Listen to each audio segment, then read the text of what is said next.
네, 지금부터 경어 대선사선양 출판물 강좌 제 1618강 강의를 시작하도록 하겠습니다.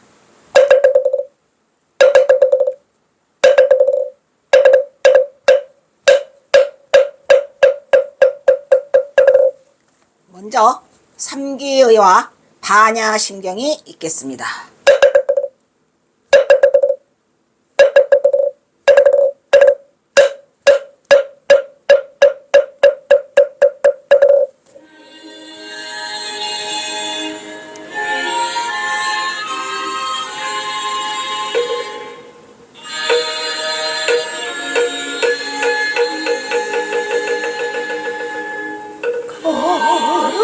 거룩한 부처님께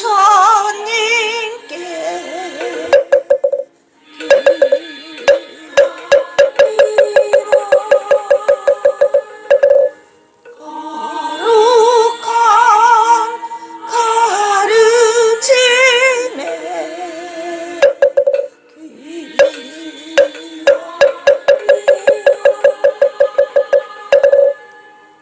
거룩한 스님들께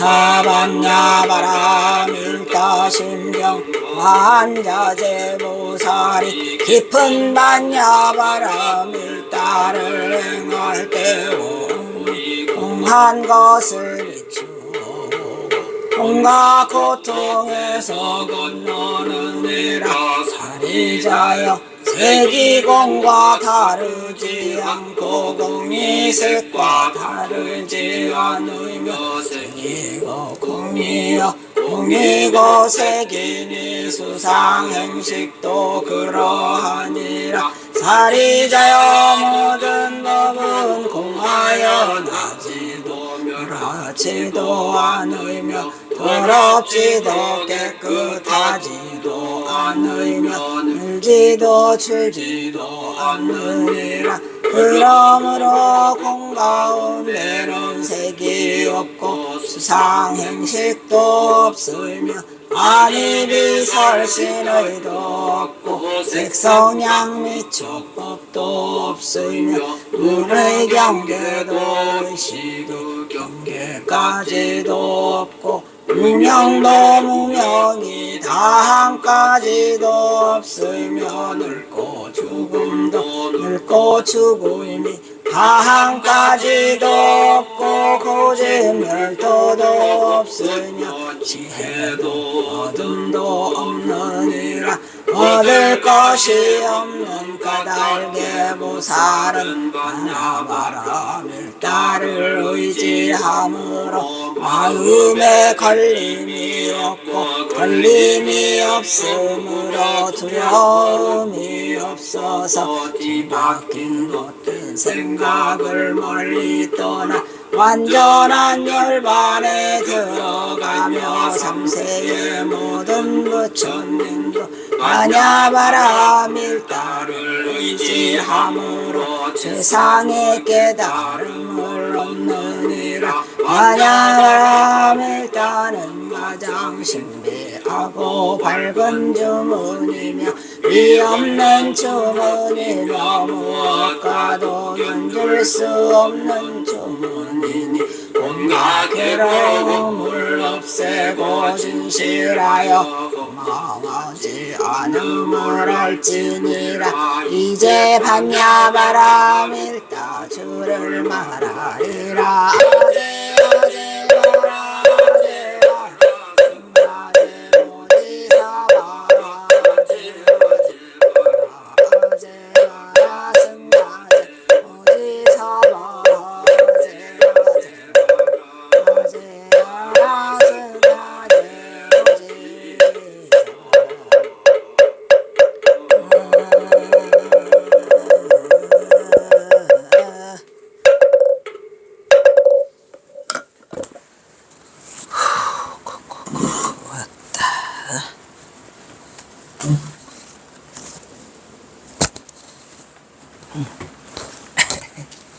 자, 이게 뭐냐. 가자. 이거 지금 이거 한다고?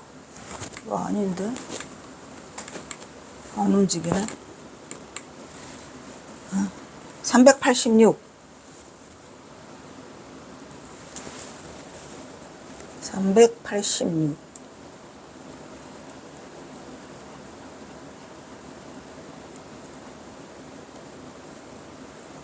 옥천 화일포. 갔다. 됐어. 자, 또 밤새 안녕하셨습니까. 옥천 화일포. 이 화일포는 경어선사가 좋을 때 가요, 속 시끄러울 때 가요. 속 시끄러울 때 가죠. 속 시끄러울 때. 그래서 화일포에 가서 그냥 앉아 계시는 거예요. 폭포가 떨어지는 곳에서. 누구랑? 혼자. 예. 그래서 주사는 기경주사 기서를 좌헐 평사 만자유로군.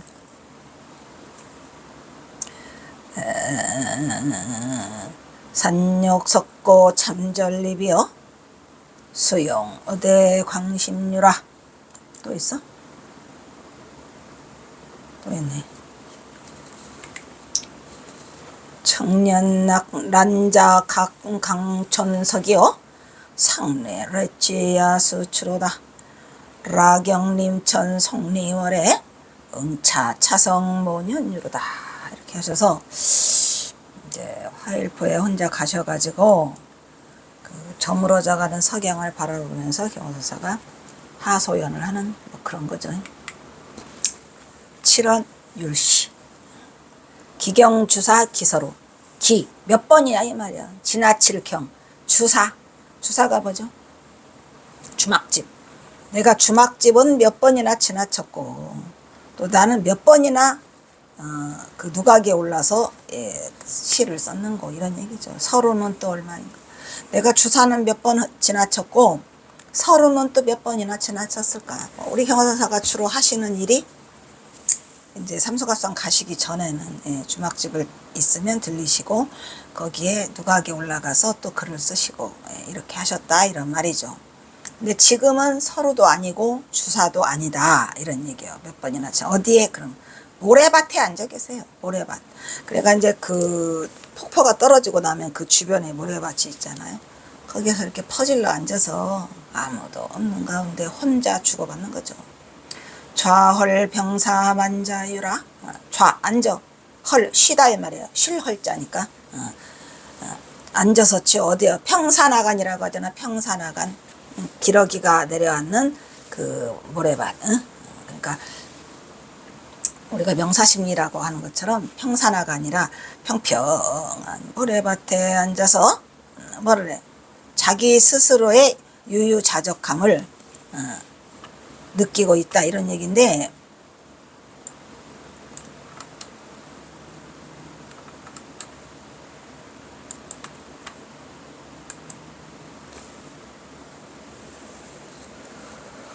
힘들다.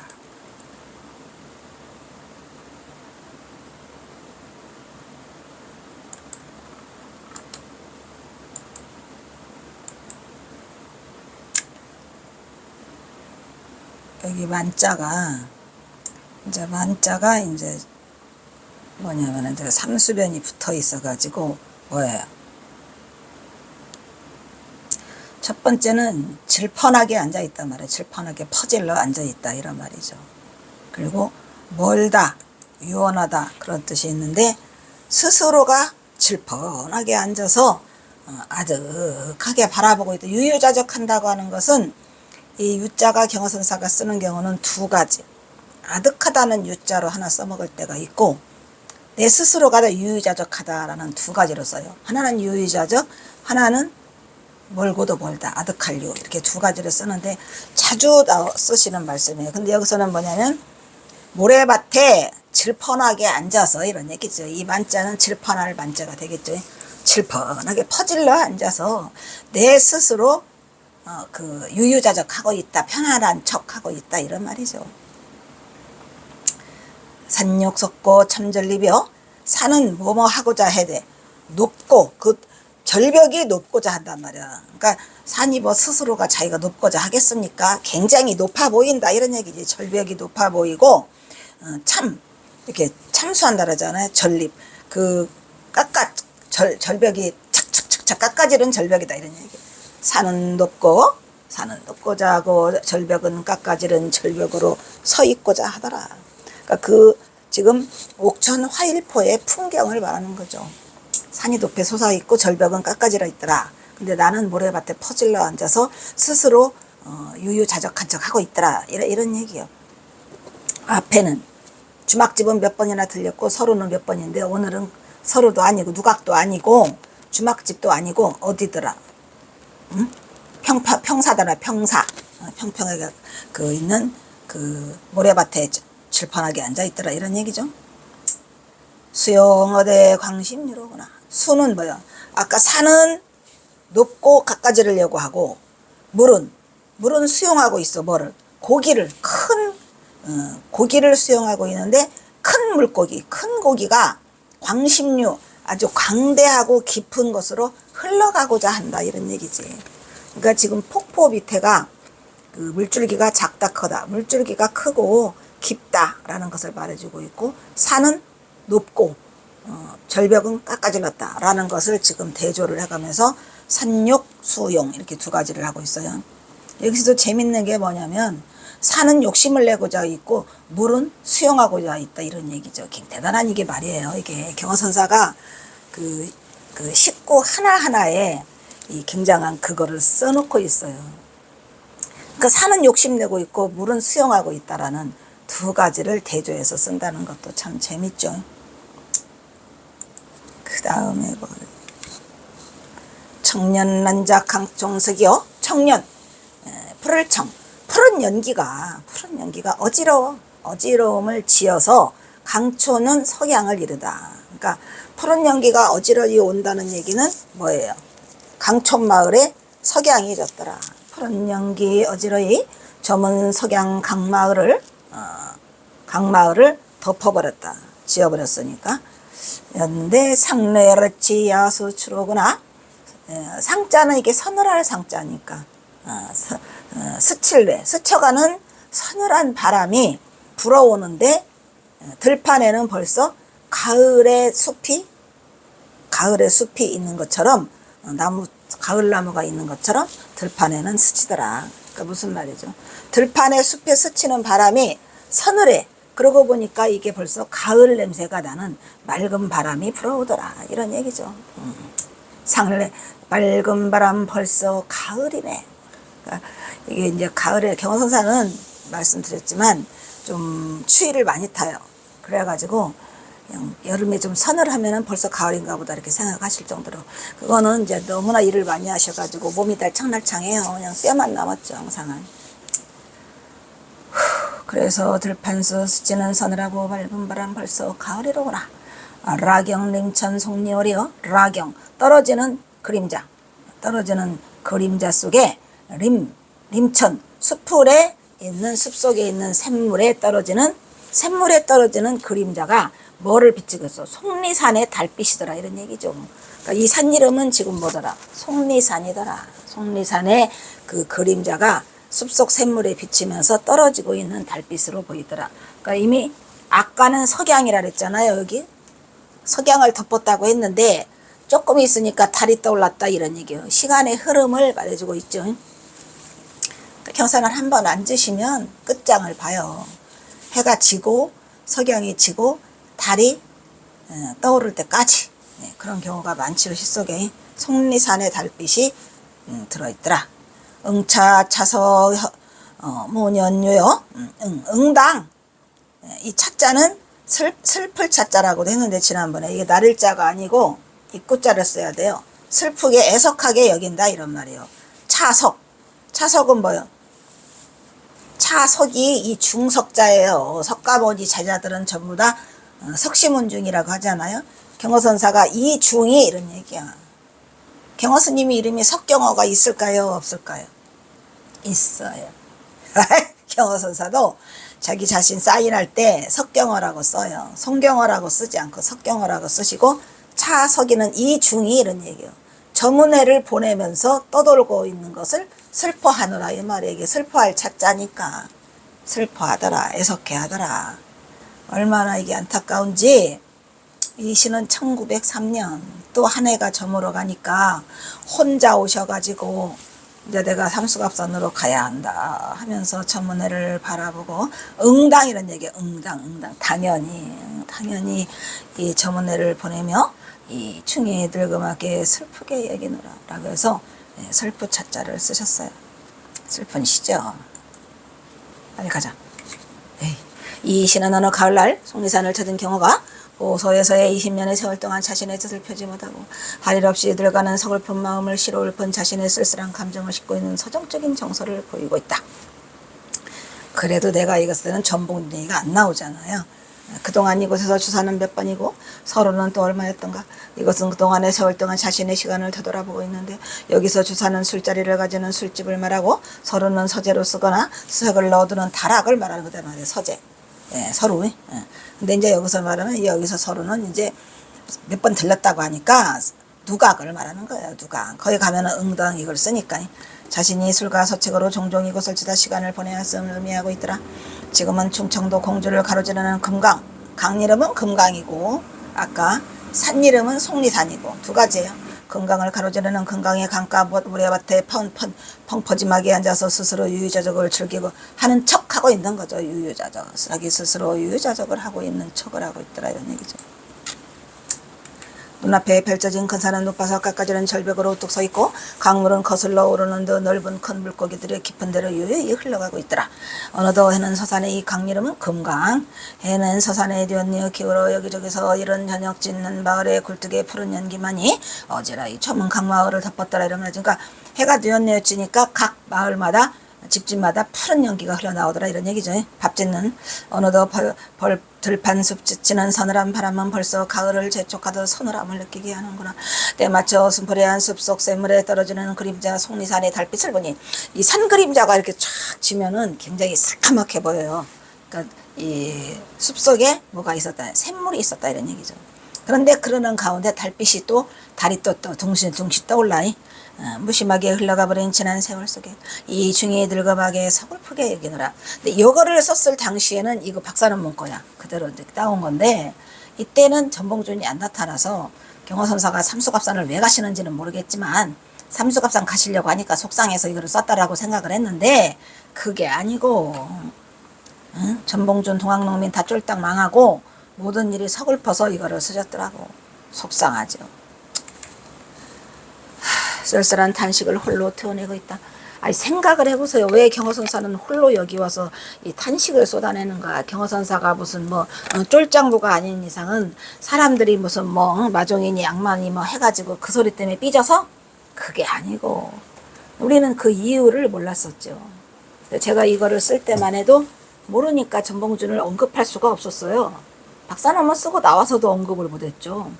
이 시를 충정사에서 발표할 때도 이렇게밖에 못했어요. 경호선사는 전봉준은 언제 등장해? 2017년 1월 9일 날 등장하죠. 술자는 몇 번이고 기울였고 서재는 몇 번이나 찾아 시를 썼던가. 지금 모래밭에 편히 앉은 거 아니야. 그냥 펑퍼짐이 스스로가 이렇게 하는 척 한다는 얘기죠. 스스로는 유유한데 멀리 보이는 산은 높아까지는 절벽으로 우뚝 서 있고 넓은 들의 큰 고기는 깊은 데로 유유히 흘러가고 있어. 푸른 연기는 석양빛에 물들어 어지러이 어서 저문 석양 강마을을 온통 덮었는데 강마을, 강촌이죠. 강촌마을이 들판숲을 스치는 서늘하고 밝은 바람은 소매끝을 적시는 타고 드는 그 적삼자락을 타고 드는 그 바람이 너무 서늘했어요. 그러니까 늦가을이 아니 늦여름이죠. 늦여름이 지금 오고 가을 냄새가 나더라. 벌써 가을을 예촉하고 있으니 쑥쑥 샘물에 떨어지는 속리산 그림자가 너무 새카맣게 보이죠. 달빛 저문회를 보내며 시름에 잠긴 늙은 노승경호는 이렇게 자신의 처지를 한탄하고 있더라. 왜? 그 왜를 모르니까 쓰지를 못했어요. 항상 그랬죠. 항상. 거기다가 이래서 한탄하더라고 써야 되는데 그냥 몰라요. 그러니까 이 시에 드러난 외형적인 부분만을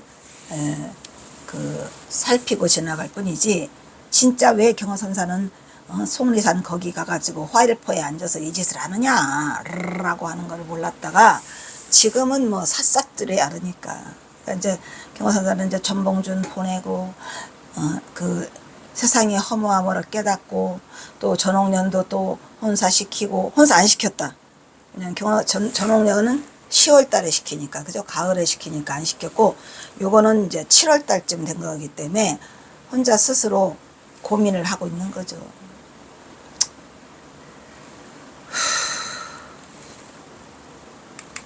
이 중이 늙음하게 슬프게 여기느라. 늙음하게 왜 슬프실까요, 스님? 경호는 전봉준과 인제서 이제 이거 뒷부분이 이제 내가 이거를 소설을 쓸 때 이거를 집어넣는 거죠. 굉장히 힘들었어요. 그러니까 이게 앞부분에는 이제 전봉준이 나타나기 전이고, 이거는 전봉준을 넣고 있잖아요. 다 넣었어요. 다 찾아서 새로 넣었는데, 경호는 전봉주가 얽힌 속세의 인연에 속수무책. 뭐 어떻게 할 수가 없었어. 도와줘야지. 로방이는 자시라여 어찌할 바를 모르고 있더라.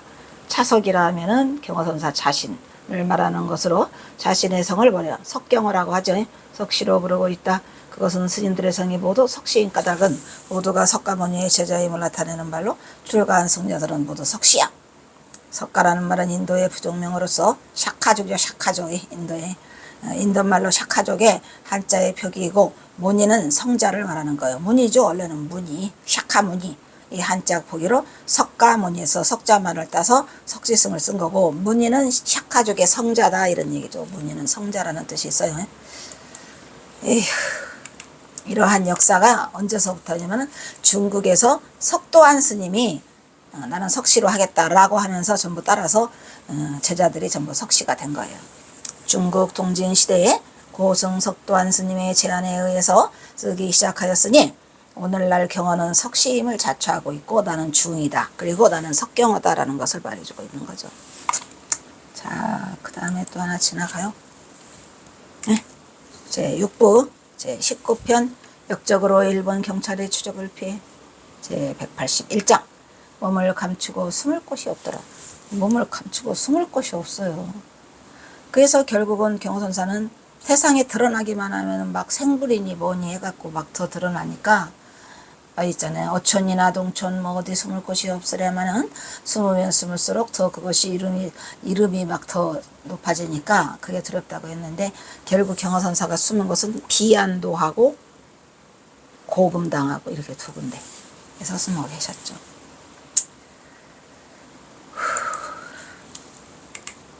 경허는 동학농민혁명의 실패로 전봉준이 떠나고 청청백력 같은 암담한 세월을 누구에게도 내놓지 못해. 왜? 바로 역적이니까요. 이족 전봉준과 그 쓰라린 심정을 대색조차 하지 못하고 그냥 걸리기만 하면 상적이나면 싹 죽여버려요. 그냥 바로 처형. 부대 참시 기다리지도 않고. 그 쓰라린 심정을 내색조차 하지 못하니 해인사에서도 하루 종일 무건으로 지내 말이 없으셔요. 물론 천장함에서도 말이 없었죠. 누가 술이나 사오면 술 한잔 드시고 법문해 주시고. 그래서 스님은 왜 사람들한테 아무 말 안 하시다가 술만 사오면 하세요라고 만공 스님의 볼멘 소리에, 이봐 만공, 법문은 술기면 하는 거라네 이러셨죠. 누가 욕을 해도 나쁘게 여기는 성질에는 욕해도 상관없어. 누가 칭찬을 해도 뭐 좋아하지도 않은 경호선사가 그랬답니다. 하루 또는 이틀씩 이런 내용들은 이제 김태읍의 인간경어에 자세히 나와 있어요. 하루 또는 이틀씩 사흘씩을 굶었대요. 굶어도 말씀을 안 하신답니다. 예사로 지나갔다. 그래서 한 군데에 안주하실 적에는 잡수시는 것은 드는 둥 마는 둥 하고 문을 닫아 거신 후 하루 종일 침묵하여 말씀이 없습니다. 뭐 어찌 보면은 경허선사 성품도 그랬겠지만 너무 그 당한 상처로 인해서 할 말이 없는 거죠. 뭐 여러분 같으면 뭐 말을 조잘조잘 하겠습니까? 이미 전봉준의 처형을 당하고 동학농민의 실패라는 엄청난 그것을 맞았는데 뭔 할 말이 있겠어요. 할 말 없어요. 저도 말 잘 안 해요. 경허선사 이거 하면서 정말 너무 힘든 시간을 보내서 말하기 싫어. 나도 하루 종일 가도 말 안 해요.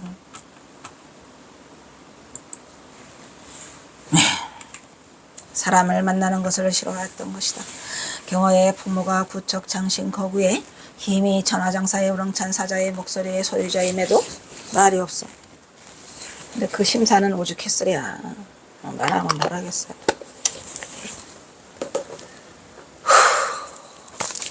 그런데 경호의 오도와 교화의 인연은 실로 그 행리를 논할 것 같으면, 이거 지금 써고 있는 거는 어디에 있어요? 방한암 스님의 선사 경화상 행장, 거기에 이렇게 많이 써 있어요. 그대로 지금 하고 있는 거죠. 장신 거구의 사자 같은 우위를 갖고 있어요. 자기가 과단성이 있고 강하며 종이 울리는 듯한 음성으로 한번 탁 정하면 그대로 쪼잔쪼잔한 사람이 아니에요. 대장부였지. 무의 변을 갖추었어요. 그러니까 말이 그냥 일사천리로 막 나오는 거예요. 꾸렁꾸렁꾸렁 하면서. 부처님도 그랬을 때잖아요. 그러니까 그래서 타고나신 그러한 것이 갖춰져 있죠. 팔풍을 대하여도, 팔풍란속이죠. 여러 가지 일을 행하여도 움직이지 않아. 끄떡도 안 해. 마치 태산과 같아서 행할 때는 행하고 그칠 때는 그쳐서 남에게 절대로 흔들리지 않았어요. 흔들림이 없어요. 남이 뭐래도 상관없어. 남에게 흔들리지 않아요. 음식을 자유로이 하고 여의가 문제 성세계에 구애받지 않아. 이거를 좀 잘 쓰셨어야 되는데 이렇게 썼더라고. 경호선사가 성세계에 구애받지 않았답니다. 그거는 그 사람의 눈에서 본 거고, 호호탕탕하여 유희하니 사람들의 의심과 비방을 초래했다. 이제 의심은 뭐고, 깨달은 생분인데 왜 저런 행동을 할까라는 거와, 비방은 아이고 악마와 마종이요, 그냥 저렇게 그냥 거침없이 이렇게 이제 했단 얘기죠. 그러나 편안히 지낼 때에는 이게 지금 방아람 스님의 선사 경화상 행장에 나와 있는 거예요. 밥은 겨우 기운을 차릴 수 있을 정도로만 먹고 하루 종일 문을 걸어 잠그고 계세요. 침묵하고 말이 적으며 사람 만나기를 좋아하지 않았어요. 또가 큰 도시에 나가서 교화하기를 권하면 이르기를 나에게 서원이 하나 있는데 경성 땅을 평생 밟지 않는 것이다 라고 하니, 왜 그랬을까요? 전봉준 장군 처형당한 곳이 전옥서잖아요. 종로 내거리. 그래서 밟지 않는 것이 내 소원이다 라고 하니, 그거를 또 방아람 스님은 아무것도 모르니까 탁월합니다. 그 탁월하고 특출함이 대개 이러하였다 라고 쓰고 있어요. 라고 하지만 그거는 모르는 소리죠. 경호선사 속내를 모르는 소리고, 아무도 경호선사가 전봉준과 관계 있다는 거를 모르고 다들 가셨어요. 그 경호선사가 전봉준과 관계 있다는 거는 정말 저도 몰랐으니까 박사 논문을 그렇게 썼겠죠. 그러니까 좀 기상천외한 일이 나에는 경천 동지할 일이 나한테 일어나가지고, 그것을 하필이면 내가 이것을 하게 돼서 참으로 슬픈 역사에 그 뭐라 그래요. 제 속도 썩어서 문드러지죠. 그래서 경호는 사실 경성에 가고 싶지 않은 것이, 전봉준이 사형당한 곳이 바로 경성 종로 내거리 전옥서요. 그래서 더 이상 말을 하고 싶지 않은 거다. 근데 이게 이제 말씀드렸지만 이게 시기적으로 내가 이제 하게 된 게 2017년인데 이미 2017년도에 그 전봉준 장군 하기 전에 2016년도인가 내가 박사학위 따고 나왔는데 누구요? 진관 스님이 전화가 왔죠. 진관 스님이 전화가 가지고, 아니 경호 박사가 뭐 하고 있어? 왜 스님? 뭐 땀시 그러셔요? 했더니, 아니 지금 경호 선사가 입은 옷이 그 무진장 스님이라고, 진관 스님이 되네. 무진장 스님 제자죠. 그래서 그 무진장 스님이 경호 스님 옷을 36년간 입으셨는데 소매 끝이 짧고 다 달아 빠졌지만 그거를 경호 스님이, 큰 스님이 입던 거라고 해갖고, 그 김재일 박사, 김재일 거사 있잖아요. 거기에 뭔 불교대학이지? 그 뒤에 있잖아요. 그 불교대학하고 거기에 이제 그 부인이 있어요. 잊어버렸어요. 자꾸 잊어버려. 그 부인에게 그 옷을 줬다고 합니다. 그것을 무진장 스님 열반 사주기인가 뭐 할 때 조계사에서 진열을 했대요. 전시를. 전연화보살이다. 전연화보살이. 그래서 그 옷을 지금 전시하고 있다고 나보고 범죄 스님, 아니 진관 스님이 전화를 해서 오라는 거야. 뭔 소리를 해, 스님. 진짜 갔는데, 그 전시하기 전날 전 갔지요, 미리. 진짜 오마이 갓이 그냥. 거기서 얼마나 통곡을 했는지 몰라요, 경허선사 옷 붙들고. 그러니까 저는 경허선사가 그 전옥서에서 전봉준 장군이 처형을 당할 때 경허선사가 승복을 조계사 앞에다 벗어놓고 갔답니다. 마당에다가. 그러니까 승복을 갈아입은 거죠. 근데 또 그날이 하필이면 그 일본 놈, 그 산호 젠네이라고 하는 놈이 그 승려의 도성 출입을 윤호해가지고, 그 고종이 윤호했죠. 풀어준 날이에요. 전봉준 처형 그 공판이 내린 날이 음력으로 3월 29일. 처형 당한 날은 3월 30일. 아주 기가 막히지. 하루 만에 그냥 하루도 안 지나고 새벽에 죽여버리니까, 새벽에 교수형을 처해버리니까 하늘도 모르고 땅도 모르고 오로지 경허선사만 알고, 그 지금은 이제 조계사지만 그때는 태고사라는 조그마한 태고함이라는 남자가 있었어요. 거기다가 이제 벗어놓고 이제 가서 해서 이게 지금 그 소리야. 더 이상 그 경성 땅은 밟지 않고 싶다라는 그게 이제 이 소리인데, 지금 경허선사의 승복은 불행하게도 조계사 지하 수장고에 있어요. 이건 말이 안 되죠. 자, 일단 여기서 끊도록 하겠습니다.